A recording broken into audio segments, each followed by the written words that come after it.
You see, our logic is based on our beliefs. So just take the idea of me saying that you can double your annual income. If your logical mind says, oh, I can't do that, right? As soon as you hear it, you say, well, I can't do that. What does that tell you about your belief in your ability to do it? What must your belief be in order for you to say, I can't do that? I can tell you, it's exactly what comes out of your mouth and out of your mind is, I can't do that. See, there is a belief fortifying your logic, and that belief ultimately drives your behavior. Do you see why every piece of this process is so important? It's all connected. Belief drives your behavior. And even before that, your belief drives your expectation. In fact, your belief drives your behavior by driving your expectation. Think about it this way.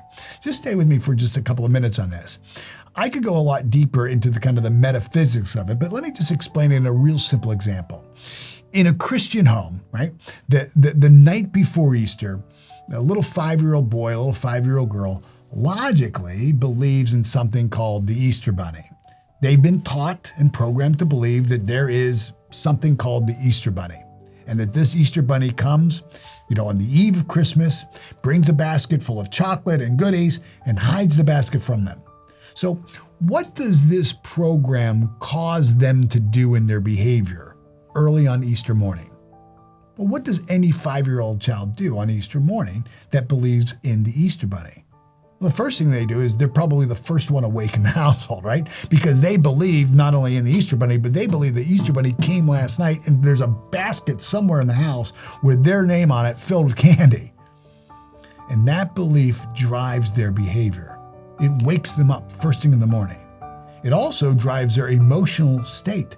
They feel excited and they feel expectant. See, that belief drives their behavior and has them run around the house looking for their Easter basket with the expectation of it being there and them finding it. And so when they look behind the couch and they don't find it, they don't quit. They just recognize they guessed in the wrong place. So they look underneath the table. And when they don't see it underneath the table, they don't quit. See, the belief is driving their behavior. It's the expectation that the Easter Bunny came. It's the belief that there is an Easter Bunny. It's the logic that was programmed into their mind, and they continue to search all throughout the house until they find their Easter basket. So if your belief says that you cannot double your income, and you therefore don't logically believe that you can do that, what will happen to you when you try to take action? Will you keep going the first time you fail? Will you keep looking for the outcome that you desire? Will you keep investing time and energy? Or will you give up looking for what it is that you want? Ways to get there based on a belief that you can't do it anyways. See, we all know that we won't continue working toward a goal that we believe is impossible for us to reach. It doesn't make any logical sense to do so.